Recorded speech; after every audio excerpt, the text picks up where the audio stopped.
안녕하세요. 울산시 동구 방어동에 위치한 장정호 공인중개사 N카페입니다. 방어동 현대비치 아파트 정문 앞 드림 약국 옆에 위치하고 있고 카페도 하고 부동산도 하는 커피가 있는 부동산입니다. 직장 생활을 하면서 그리고 퇴임을 한 후 사회생활을 하면서 보고 듣고 느낀 일상생활 및 여행기를 사진과 함께 꾸준하게 블로그에 포스팅해 왔습니다. 포스팅의 내용으로 7권의 책을 출판했고 7권의 책 중에서 안단테 여행 시리즈 3권을 출판했습니다.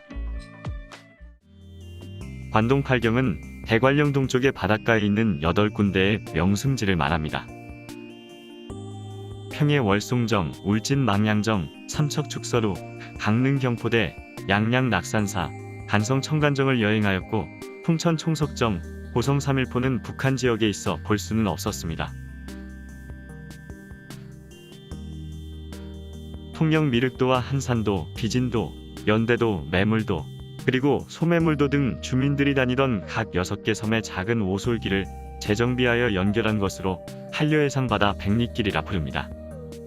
소매물도는 바다 백리길의 마지막 구간으로 한려수도의 백미로 꼽힐 만큼 아름다운 섬입니다. 가익도는 매물도의 오륙도라 불리고 있습니다.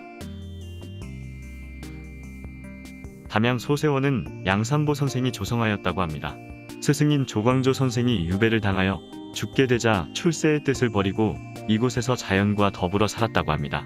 양산보 선생이 죽을 때 남에게 팔지도 말며 원래 그대로의 모습으로 보존할 것이며 어리석은 후손에게는 물려주지 말라고 한 유언대로 지금까지 잘 보존되어 왔습니다. 보길도 세연정은 봄, 여름, 가을, 겨울로 나뉘어 모두 40수로 된 연시조 어부사시사를 지은 곳이기도 합니다. 오입삼출의 구조로 5곳의 구멍으로 물이 들어와 3곳의 구멍으로 흘러나갑니다. 서석지는 영양 연당마을에 위치한 조선시대 민가 정원의 백미라는 연못입니다. 경정은 정자, 주일제는 서재, 그리고 사오담이 자리 잡고 있습니다. 장릉은 조선왕릉으로 등재된 세계문화유산의 하나인 단종의 능후를 일컫습니다. 수양대군에게 왕권을 빼앗기고 청령포에 유배되어 17세의 어린 나이에 사약을 받고 죽은 후 묻힌 곳이 바로 여기 왕릉입니다. 청령포는 단종이 처음 유배된 곳으로 육지 속의 작은 아름다운 섬입니다.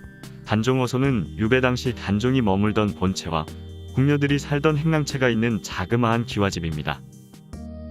관음송은 단종의 유배 당시 때로는 오열하는 소리를 들었다는 뜻에서 관음송이라 불리워져 왔다고 합니다. 계평마을은 일두 정여창 선생의 고향이며 일두고택은 보존이 잘 되어 있습니다.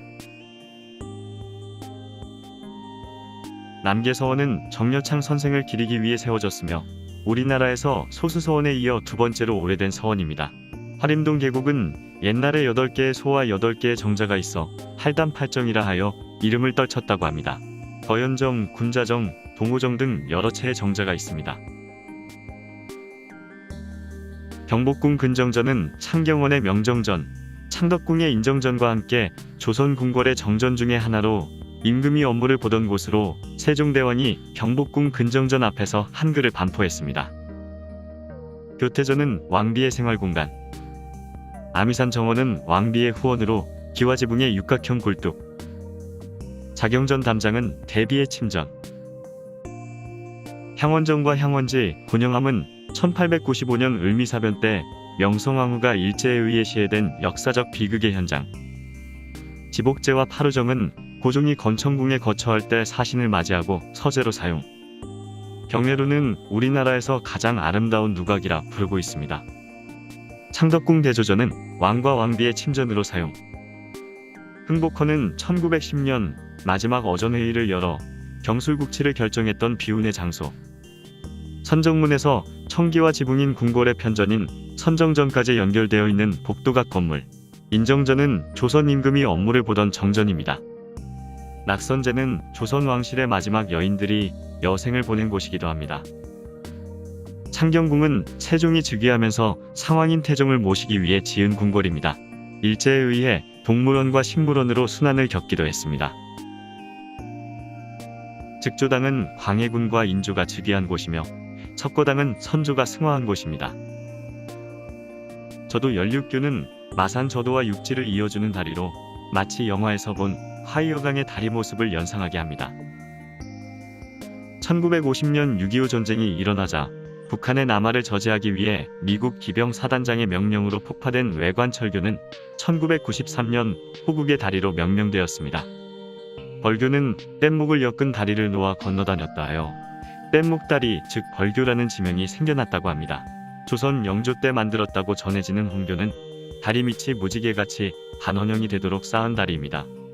수도교가 생기기 전 물속의 섬 영주 무섬마을의 유일한 통로였던 달짓자 외나무 다리는 육지 속 섬마을과 바깥 세상을 이어주는 다리입니다.